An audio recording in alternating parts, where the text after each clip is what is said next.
If YouTube is showing the wrong language on your Google TV, or you simply prefer another one, you can easily switch it within a few steps. In this quick guide, I'll show you how to change the YouTube language directly from your Google TV. Let's get started.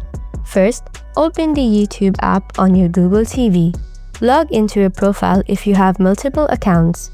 Now, use your remote to go to the left side menu. On the left side menu, scroll down. Select Settings.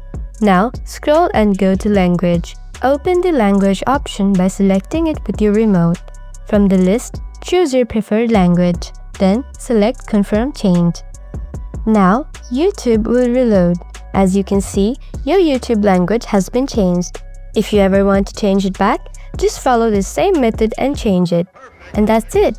That's how you change the YouTube language on your Google TV. If this guide helped you, hit like and subscribe for more quick tech tutorials. See you in the next one!